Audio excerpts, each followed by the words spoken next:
दोस्तों, भारत में रहकर पुलिस की बर्बरता के किस्से सुनना हमारे लिए लगभग आम ही हो गया है। हम जानते हैं कि किस तरह अगर पुलिस अपनी मनमानी पर उतर आए तो गूंगे आदमी से भी ऐसा जुर्म कबूल करवा सकती है जो उसने कभी किया ही ना हो। लेकिन आज जिस पुलिस कांड की हम बात करने जा रहे हैं उसने देश का सर शर्म से झुका दिया था। बिहार के भागलपुर से ये खबर सामने आई कि पुलिस अब खुद न्याय करने पर तुल आई है और अपराधियों को जेल में उनकी आंखें फोड़कर अंधा कर रही है। इस ऑपरेशन को ऑपरेशन गंगाजल कहा गया, जिसमें पुलिस के सीनियर ऑफिसर से लेकर बिहार सरकार के लोग भी शामिल थे।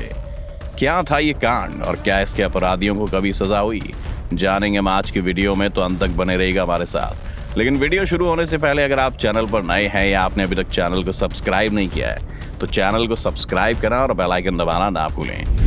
बिहार के जिस पुलिस कांड की हम बात कर रहे हैं उसे भागलपुर ब्लाइंडिंग्स या फिर बिहार का अखफोड़वा कांड भी कहा जाता है। इंडियन एक्सप्रेस के रिपोर्टर अरुण सिन्हा को नवंबर 1980 में पहली बार कुछ इस तरह की खबर मिलने लगी थी कि बिहार में कुछ हो रहा है। वो भागलपुर पहुंचे और वहां पर जेल सुपरिटेंडेंट बच्चू लाल दास या बीएल दास से मिले। बीएल दास अपने प्रशासन द्वारा किए जा रहे इस कुकर्म से पहले ही काफी नाराज थे, इसीलिए उन्होंने एक पत्रकार को ये सब बताना अपना फर्ज समझा और फिर आगे की इन्वेस्टिगेशन से कुछ हैरान कर देने वाले वाकये सामने आए। अरुण सिन्हा को मालूम चला कि पुलिस का ऑपरेशन गंगाजल अपराधियों का जल निपटारा करने का एक तरीका है, लेकिन इसका असली मकसद सिर्फ प्रमोशन लेना है, जिस वजह से ना सिर्फ अपराधी बल्कि मासूम लोगों को भी पुलिस वाले अपने प्रमोशन के लिए गिरफ्तार करते थे और फिर जेल में ले जाकर उन्हें अंधा करने का काम किया जाता था। इंडियन एक्सप्रेस के जर्नलिस्ट और पूर्व मंत्री अरुण शौरी अपनी किताब the commissioner of lost causes में इस घटना का विवरण देते हुए बताते हैं कि जेल में इन लोगों को अंधा करने के लिए एक डॉक्टर साहब आया करते थे। पुलिस वाले इन अपराधियों के हाथ पैर अच्छे से जकड़ लेते थे और फिर इनकी आंखों में सुई से कई छेद किए जाते थे। सिर्फ इतना ही पुलिस के लिए काफी नहीं था, इसके बाद ये डॉक्टर साहब इन लोगों की आंखों में तेजाब भी डाला करते थे और बाद में चेक करते थे कि सभी अंधे हुए या नहीं। एक बार यूं भी हुआ कि कुछ दिन बाद ही डॉक्टर साहब अंधे किए हुए 7 कैदियों के पास फिर से आए और उनसे पूछने लगे कि क्या उन्हें कुछ दिख रहा है। इन कैदियों को लगा कि शायद ही डॉक्टर साहब उनका इलाज करवाएंगे और कुछ कैदी जिन्हें थोड़ा बहुत अब भी नजर आ रहा था उन्होंने बात डॉक्टर को बता दी और फिर इन्हें दोबारा इसी तरीके से अंधा किया गया। इस खबर के अखबार में छपने के बाद देश में हंगामा छा गया। संसद में विरोधी दल प्रधानमंत्री इंदिरा गांधी और बिहार में कांग्रेस के मुख्यमंत्री जगन्नाथ मिश्रा को घेरने लगे। बहुत हल्ले के बाद बिहार सरकार ने इस पर एक जांच बिठाई, लेकिन इस जांच का रवैया और भी शर्मनाक था।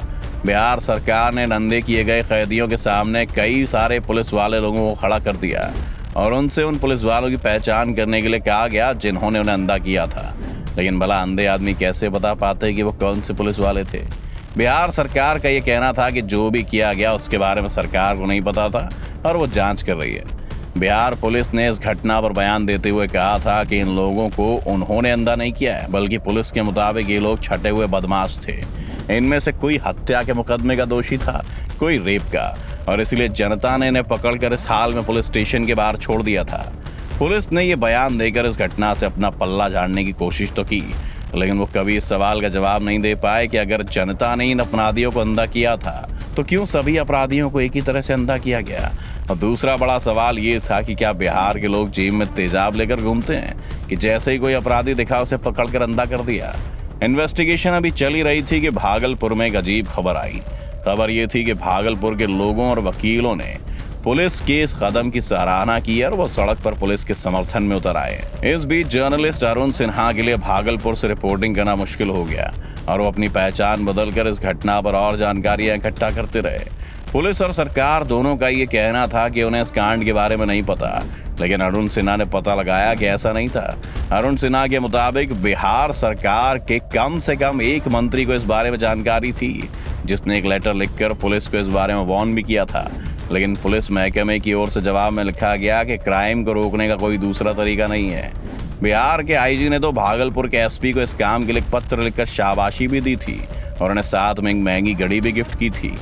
उनकी टीम को भी इस काम के लिए कई सारे कैश रिवॉर्ड्स दिए गए थे।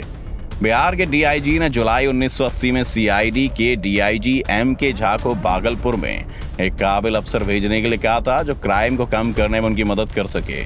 यह ऑफिसर एक हफ्ते तक भागलपुर में रहा और उसने भी इस कांड के बारे में सीआईडी के डीआईजी को अपनी रिपोर्ट में वार्न किया था, लेकिन इस बात को उन्होंने जानबूझकर दबा दिया।